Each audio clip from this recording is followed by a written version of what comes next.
ายดีสวัสดีจ้าสวัสดีพี่เอฟซีทางฝั่งไทยและก็ฝั่งลาวเพื่อนทุกคนวันนี้ทุกคนน้องขวัญกับซีพามาเบิงมารับจ้างปลูกยางเนาะว่าจะเป็นจังไดปลูกยางอยู่ทางฝั่งลาวจะคือกันบอกกับฝั่งไทยแล้ววันนี้เขาก็มารับจ้างมือสวนคนที่อันดับแรกเอาเบี้ยยางไปก่อน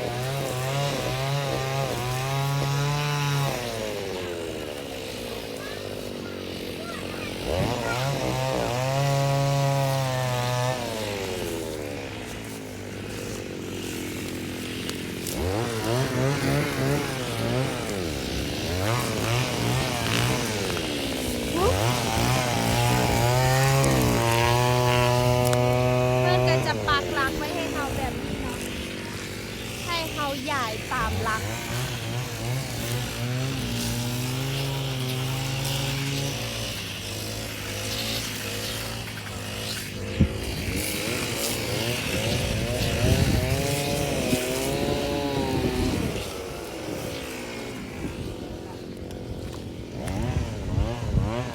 มารับจ้างมื้อละ100,000 กีบพี่มารับจ้าง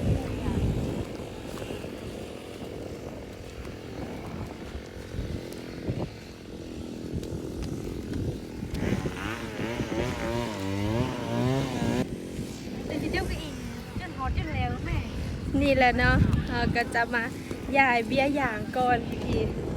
มาหย่ายเบี้ยหยางแล้วก็ให้มันครบแล้วค่อยปลูกวางตามหลักที่เพิ่นมาร์กไว้ให้แบบนี้นี่แหละส่วนเพิ่นก็กว้างพี่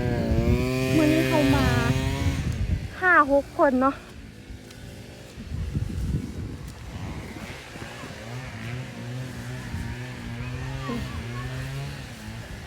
เพิ่นก็จะมีปุ๋ยเด้พี่นี่ปุ๋ยเพิ่นก็ใช้เป็นของไทยเนาะปุ๋ยตาลุ่งอารุณอันนี้เป็นปุ๋ยรองพื้นสวัสดีค่ะสวัสดีพี่ๆนะมาทำไมมากินขนม ทำไมไม่มารับจ้างปลูกยางสิมารับจ้างปลูกยางแล้ววันนี้ ไหวไหมไม่ไหว อากาศร้อนนะร้อนประเทศเราร้อนมากบ้านอันดาร้อนมาอยู่ฝั่งไทยอะไม่ร้อนหรอนี่แล้วอันนี้จะเป็นปุ๋ยหยังอะไรอันเนี้ยปุ๋ยฟรีดีดาหรอกันปวกกันแมลงกันปวกกันแมลงนี่แหละเพิ่นก็จะใช้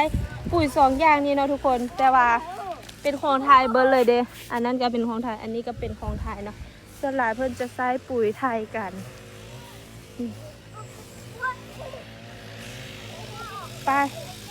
ไปเอา2 ต้นแล้วก็ไปใส่ที่เป็นไม้นะนี่แหละพี่เด็กๆกะมาซอยขนเบี้ยหยางเอาพี่อันนี้กะเด็กๆกะมาซอยขนได้ทุกคนเด็กน้อยกะเพื่อนเอามาจ้างขนคือกันเดี๋ยวน้องขวัญจะพาไปเบิงวิธีขุดขุมเนาะขุดให้มันเป็นขุมแบบนี้นะนี่เพื่อนมาจากประเทศไทยเพื่อนก็เลยซื้อเครื่องอันนี้ทุกคนนี่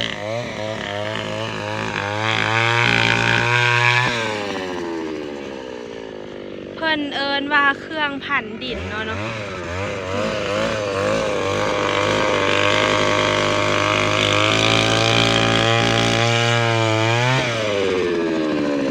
นี่แหละพี่คักแห้งเนาะเพื่อนใส่เครื่องแบบนี้นี่ส้มหน้าคนมาคนเยอะอย่างเนาะแต่แบบถ้าโบแมนเจ้าของเพื่อนมาจากประเทศไทยในบ้านน้องขวัญเพื่อนก็จะใส่เสียมเลยพี่ขุดเนาะใส่เสียมขุดแต่ว่าอันนี้เพื่อนเอามาจากประเทศไทยเครื่องแบบนี้เพื่อนเอาเครื่องมาพัน น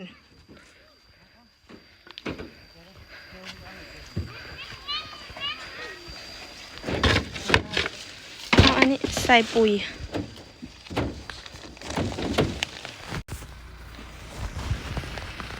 วิธีการเฮ็ดส่วนอย่างอยู่ทางบ้านน้องขวัญก็จะประมาณนี้เนาะพี่ๆเดี๋ยวน้องขวัญจะถ่ายอีกคลิปหนึ่งให้พี่ๆเบิ่งในตอนที่กำลังจะปลูกเนาะทุกคนกำลังจะปลูกว่าแบบเพิ่นไซจังใดเพิ่นเฮ็ดจังใดพี่ๆคนใดเบิ่งมาฮอดนี้แล้วฝากกดไลค์กดแชร์ให้น้องขวัญแน่เด้อ